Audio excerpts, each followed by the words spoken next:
Hey guys, this is Amita. Welcome to Tech Masterny. This is a new series of advanced communication system. In this one, we are going to cover all the syllabus of advanced communication, which is very important for every technical examination. And in this one, first we are going to cover the fiber optics part. So let's start it. First of all, question is what is optical fiber communication? This is very important for the interview perspective because nowadays many interview are going on and it may happen.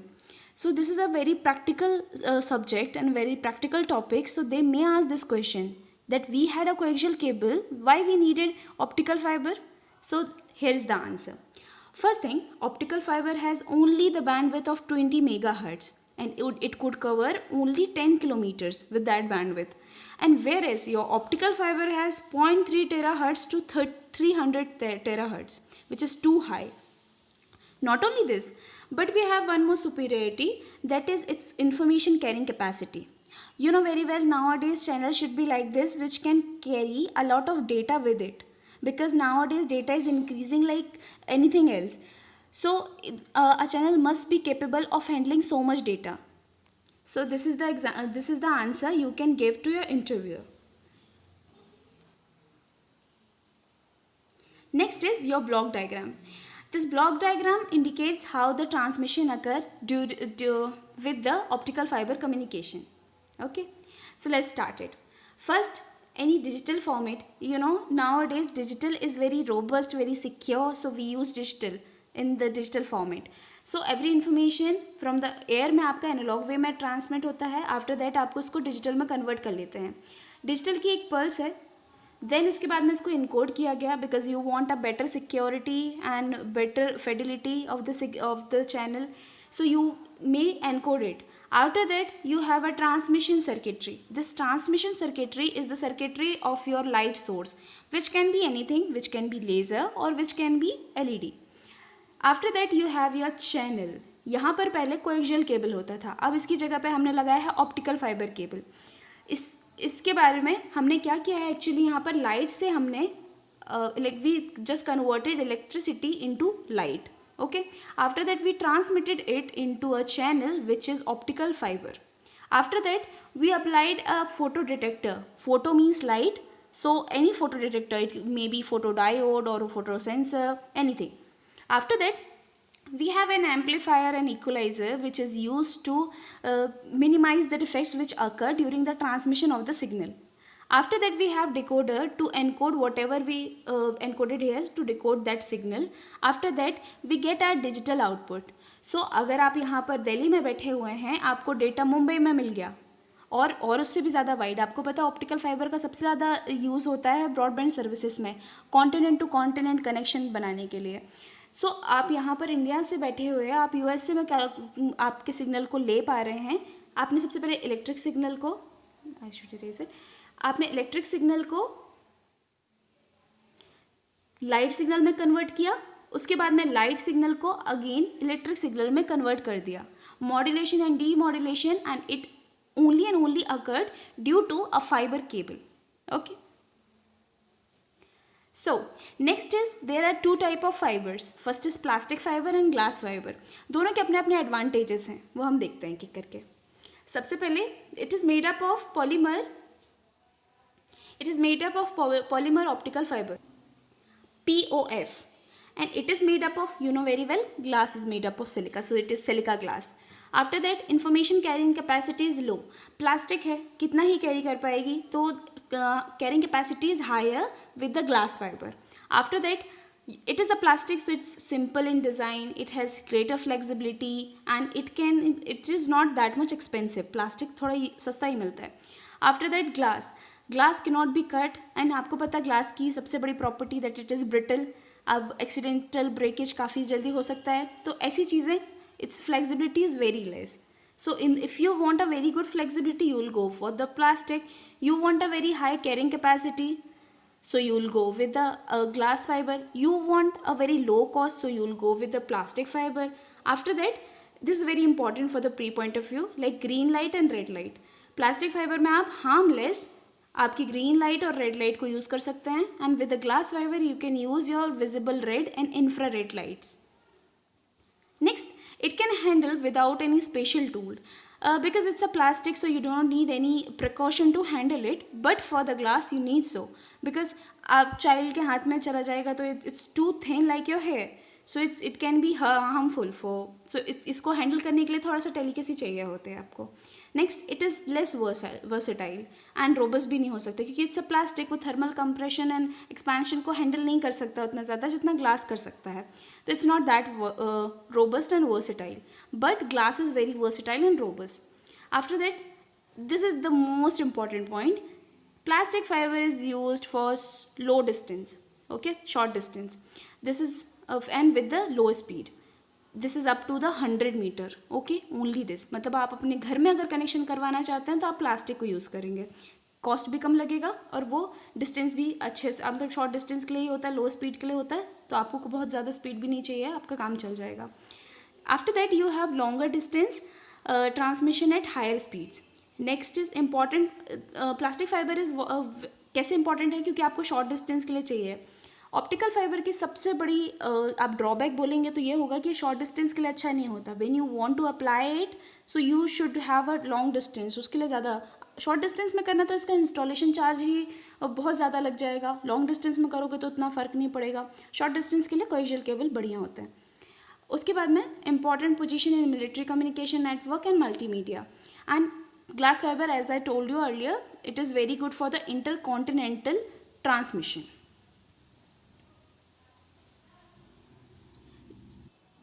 As you can see in the design, the reference, this is plastic one and this is glass. तो plastic में क्या होता है कि आपके जो cover है, strengthening जो आपने लगाई हुई है वो यहाँ पर लगी हुई है, इसके बाहर के कवर में. और यहाँ पर कहाँ लगा हुआ है, ये जो स्ट्रेंथनिंग वायर है ये यहाँ पर लगा हुआ है. ये जो ऑरेंज कलर में मैंने डिनोट किया है ये है स्ट्रेन रिलीव करने के लिए. जो आप थ्रेड के केबल्स लगाते हैं इसको स्ट्रेंथन करने के लिए, शॉक रेजिस्टेंट करने के लिए, वो यहाँ पर लगे हुए हैं और इसके लिए बाहर लगे हुए हैं. इतना थोड़ा सा डिफरेंस इनसाइड द स्ट्रक्चर और बाहर का तो यह है कि एक ग्लास का बना हुआ और एक फाइबर का बना हुआ, ग्लास का प्लास्टिक का बना हुआ है. Okay, next, this is the most important characteristics of optical fibre. आपको पता है small in size, human hair के बराबर होता है and very light weighted. Electrical isolation. How electrical isolation? क्योंकि ग्लास है, glass is non conductor, it's a insulator. So metal body नहीं है तो ये काफ़ी अच्छे से इलेक्ट्रिकली आइसोलेशन हो जाता है. इसका एग्जांपल अगर मैं बताऊँ इसका बेनिफिट का क्या होगा, बारिश के दिनों में इलेक्ट्रिसिटी की तार टूट जाती हैं, एक्सीडेंट्स हो जाते हैं. वो अगर तार नीचे अगर ज़मीन पर चली गई तो करंट चला जाएगा एंड काफ़ी डेथ्स हो सकती हैं. But with the case of optical fibre this all can not happen. तो आपको इस चीज़ों से सिक्योरिटी मिल जाती है. Next, immune to interference. Interference के लिए कैसे इम्यून हुआ कि there is no metal, so आपका E field and H field दोनों ही जनरेट नहीं होने वाले हैं. तो अगर ऐसा नहीं होने वाला है तो इलेक्ट्रोमैग्नेटिक वेव्स का इंटरफेरेंस भी नहीं होने वाला है ड्यू टू इस बॉडी, एंड क्रॉस टॉक के भी चांसेस काफ़ी कम हो जाते हैं. Next, it do not radiate. Radiation occur due to the metallic body and it has nothing, so get a radiation. इसका मैं बहुत अच्छा एग्जांपल आपको ये बताती हूँ कि पहले जो कोएक्सियल के केबल, डिस्क केबल होते थे, उसमें एक एक्स्ट्रा वायर बीच से कनेक्ट करके एक एक्स्ट्रा कनेक्शन ले लिया जाता था. लेकिन ऑप्टिकल फाइबर में तो आप ऐसा नहीं कर सकते ना, आप एक्स्ट्रा कांच लेकर आके उससे अटैच करके कनेक्शन ले रहे हो तो वो नहीं कर सकते हो. तो इट डू नॉट रेडिएट, तो आपका सिग्नल सिक्योरिटी भी हो सकता है, आपके चैनल को कोई दूसरा इंसान सुन नहीं सकता. Okay, next is low transmission loss. This is a most important one, और इसको पूछा भी जा सकता है. इस डेटा को 0.15 dB पर किलोमीटर, इतना कम लॉस देता है आपको optical fibre. Next, optical fibre is economic for long distance, not for short distance. ये जो आपका डेटा है ये आपका असर्शन रीज़न बन सकता है. तो आपको ये बात याद रखनी है कि सारी अच्छाइयाँ हैं ऑप्टिकल फाइबर में, नो डाउट. एक बुराई है कि शॉर्ट डिस्टेंस में ये अच्छे से काम नहीं है, मतलब आपके लिए ही कॉस्टली पड़ेगा, आपको नहीं करना चाहिए. For the optical fibres it is very important to know the terms, उनके फॉर्मूले और उनका प्रॉपर मीनिंग क्या है, उसको डिनोट किस चीज़ से करते हैं. तो आपका सारा हो जाएगा, क्योंकि क्वेश्चन काफ़ी इजी होते हैं, टर्म्स निकालने के लिए ही होते हैं. First of all, numerical aperture क्या होता है? Numerical aperture is the light gathering capability of the fibre. Fibre का न्यूमेरिकल अपर्चर आपको, ये आपने कौन बनाई, लेट्स सपोज ये आपका फाइबर हो गया, ये फाइबर में आपने कितना ज़्यादा लाइट एंटर कर सकती है उसको आप बोलोगे न्यूमेरिकल अपर्चर. अब जनरल थॉट अगर हम लगाएं तो हम बोलेंगे जितना ज़्यादा लाइट एंटर होगी उतना ही तो अच्छा है, बट इट इज़ रॉन्ग. अगर आपकी लाइट बहुत ज़्यादा होगी तो लॉसेस भी उतने ही ज़्यादा होंगे, ओके। और ये लो बैंडविड्थ हो जाएगा, तो उसके लिए आपका any as low as possible उतना मतलब कम ही होना चाहिए। अब इसके लिए फॉर्मूला क्या होता है, ये है n1 n2 root over n1 square minus n2 square. अब ये वैल्यू हमेशा पॉजिटिव आएगी, क्यों? क्योंकि आपका n1 is always greater than the n2, okay. तो ये हो गया data. Next is your acceptance angle. अभी मैंने आपको कोन बना के बताया था कि अगर एक फाइबर ऑप्टिक है उस पर कितना एंटर होती है लाइट, उसे आप बोलोगे। अब ये जो एंटर हो रही है यहाँ पे देखो आप, एक कोन बन रहा है, इसका जो ये हाफ एंगल है उसको आप बोलेंगे एक्सेप्टेंस एंगल, दिस वन। इसका जो हाफ एंगल है ये होता है आपका एक्सेप्टेंस एंगल। तो acceptance angle is a maximum angle to the axis at which light में enter into the fibre to propagate. अब ऐसे नहीं कि कहीं से आ रही है जहाँ से प्रोपगेशन ही नहीं हो सकता, ऐसा एरिया जहाँ से प्रोपगेशन है मतलब एंटर हो सकती है, एंड उसका जो हाफ एंगल होता है, अगर आपको ये कोई कोन का एंगल पूछेगा तो you have to do it two theta A, क्योंकि थीटा ए आपका एक्सेप्टेंस एंगल है हाफ का, ओके। इसका ये फॉर्मूला है, थीटा मतलब आपके एक्सेप्टेंस एंगल और आपके एन ए के बीच का relation. This is important. Next is law. किस लॉ पे काम करके हमारा ऑप्टिकल फाइबर ट्रांसमिशन कर पा रहा है, लेट्स अंडरस्टैंड इट। सबसे पहले आपका कोई रे है, मैंने हायर इंडेक्स को लिया है, रिफ्रैक्टिव इंडेक्स, उसको क्या बोलेंगे हम, डेंसर मीडियम बोलेंगे। तो मेरा लाइट रे कैसे जा रही है, डेंसर टू रेयरर जा रही है, पहले ये अजम्पशन तो हो ही गया। अब एक मेरी रे है जो डेंसर टू रेयरर जा रही है। लॉ ये बोलता है कि जब भी कोई रे डेंसर टू रेयरर जाती है वो अपने नॉर्मल से दूर हट जाती है। ये 90 डिग्री लाइन नॉर्मल है, ओके। आपको पता है 90 डिग्री की लाइन नॉर्मल होती है। तो आपने ये क्या बोला मैंने कि डेंसर से जब भी रेयरर में जाती है तो अपने नॉर्मल से दूर हट जाती है। इस फिनोमेना को हम बोलते हैं रिफ्रैक्शन, ओके। और नेक्स्ट ये जो मैंने बनाया हुआ है ये क्या हुआ गया है कि थोड़ी सी लाइट पार्शली, अब सारी की सारी लाइट 100% तो ट्रांसमिट होकर नहीं जा रही है, कुछ रिफ्लेक्ट बैक भी हो रही है, तो उसे हम बोलते हैं पार्शियल इंटरनल रिफ्लेक्शन। अब हमारा जो ऑप्टिकल फाइबर कम्युनिकेशन है टोटली वर्क करता है टोटल इंटरनल रिफ्लेक्शन के लिए। यहाँ तक तो बात हुई रिफ्रैक्शन की, अब हम इसको आगे करते हैं। अब मैंने जो मेरा इंसिडेंट एंगल है जिससे ये इंसिडेंट हो रहा है उसको मैंने थोड़ा और बढ़ाया, थोड़ा और बढ़ाया, तो ये जाते जाते एक एंगल आएगा कि जिस पे मेरा जो रिफ्लेक्टेड रे है वो पूरा 90 डिग्री बनाएगी विद द नॉर्मल। उस एंगल को मैं बोलती हूँ क्रिटिकल एंगल। तो critical angle is that angle which causes the reflected angle to be 90 degree, okay. Next is total internal reflection. इसके लिए मैंने ये थीटा को और बढ़ाया, मतलब वो जो क्रिटिकल एंगल है उससे भी ज़्यादा और बढ़ाया। मुझे ऐसा केस चाहिए है जिसमें जितने एंगल से मैं भेजूँ अपने इंसिडेंट लाइट को उतने ही एंगल से वो रिफ्लेक्ट करे। इस फिनोमेना को हम बोलते हैं टोटल इंटरनल रिफ्लेक्शन। तो ये बात तो आपको समझ में आ गई कि आपका इंसिडेंट एंगल जो है उसको ग्रेटर होना चाहिए आपके क्रिटिकल एंगल से, okay. Next, this is the working principle total internal reflection. Angle of incident मैंने जैसे आपको बताया था कि स्नेल्स लॉ है, angle of incident is equal to angle of reflection. अब यहाँ पे जो मैंने n1 लिया है और n2 लिया है ये रिफ्रैक्टिव इंडेक्स हैं। θ1 will be your incident and θ2 will be your reflected one. Angle of incident मैंने आपको बोला कि अगर θ1 जो आपको इंसिडेंट एंगल है वो क्रिटिकल एंगल से ज़्यादा होगा तब टोटल इंटरनल रिफ्लेक्शन होगा ऑप्टिकल फाइबर में, अगर उससे कम होता है तो कोई भी प्रोपगेशन नहीं होगा। नेक्स्ट, दो टाइप की रेज होती है, मेरिडोनियल रे एंड द स्क्यू रे। अब इसको मैं बहुत ही ईजिली तरीके से समझाती हूँ। जब भी आपका पाथ, ये आपका ऑप्टिकल फाइबर है, अगर इसमें ऐसे जिगजैग पाथ एक्सिस को कट करते हुए जाता है तो आप इसको बोलेंगे मेरिडोनियल रे, ओके। उसके लिए ये ही फॉर्मूला होता है छोटा सा, sine theta A acceptance angle is equals to N A, अगर आपको इसका एंगल निकाला। नेक्स्ट आता है स्क्यू रे। स्क्यू रे सच अ रे जो उसके बाउंड्री पर ट्रैवल करती है, उसके एक्सिस को कट नहीं करती है। इसको देखते हैं हम।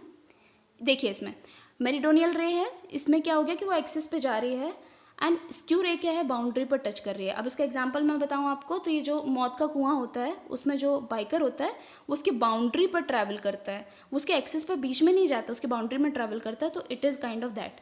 ये देखिए टर्न हो रहा है, लेकिन मैंने यहाँ पर आपको छोटे छोटे टर्न बताए हैं। वो टर्न में क्या होता है कि एक एंगल का चेंज दूसरे एंगल के चेंज में जो ये बीच का जो चेंज होता है उसे हम गामा बोलते हैं, उसका फिर फॉर्मूला होता है।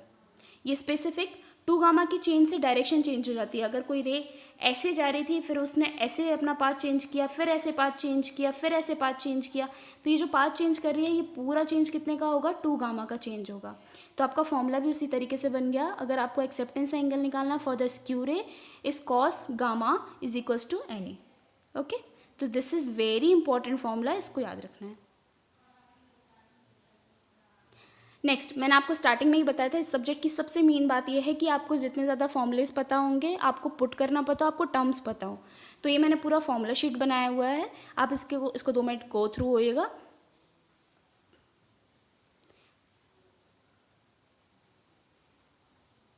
Now we have an numerical. अब इस न्यूमेरिकल में so here we discuss about a numerical.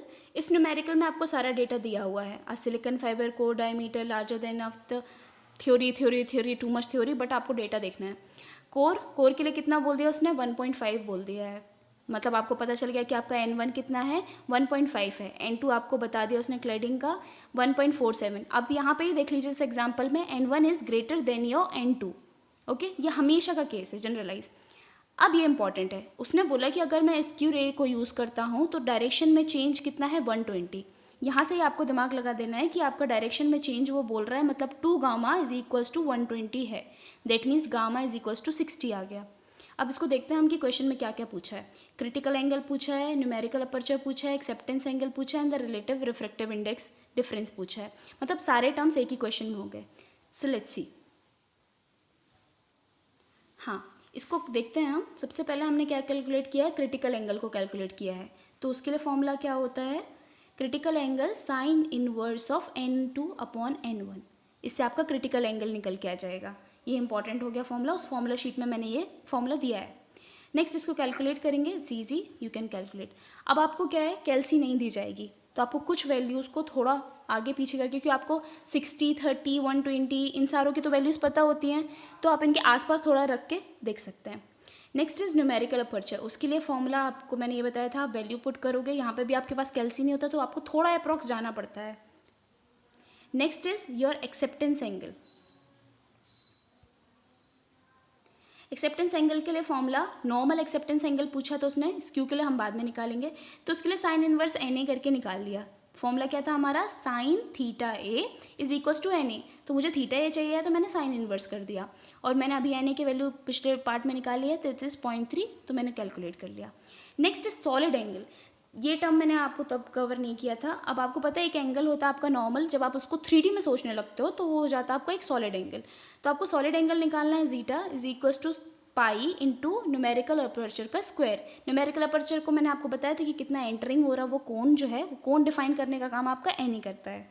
Okay, next हो गया रिलेटिव रिफ्रैक्टिव इंडेक्स। इसका फॉर्मूला ये होता है, लेकिन आपको पता है कि अगर इसको सॉल्व करोगे, इसको डिवाइड कर दो, तो ऐसा कुछ इजी फॉर्मूला बन जाएगा। तो ये आपका रिलेटिव रिफ्रैक्टिव इंडेक्स का फॉर्मूला आ गया, उस पर भी आप वैल्यू पुट करोगे।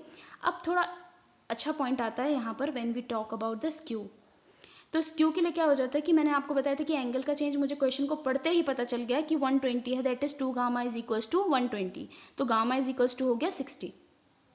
ना स्क्यू रे के लिए मैंने फॉर्मूला लगाया, तो साइन इनवर्स, ये फॉर्मूला कैसा था, sine theta AS into cos gamma is equals to NA। तो इसको अगर मैं मैनिपुलेट करूँगी तो ऐसा कुछ बन जाएगा। ये फटाफट मैनिपुलेशन आपको आना चाहिए। ये मीन्स का टोटल क्वेश्चन है पूरा एक। मैंने वैल्यूज़ को पुट किया and I got the answers. सारों में मैंने ये किया है। तो इस कॉन्सेप्ट की सारी बेस्ट पार्ट क्या है कि put the value get the answer. Okay, so hope you like this video. If you like it, do like it, share it and subscribe it. Thank you so much.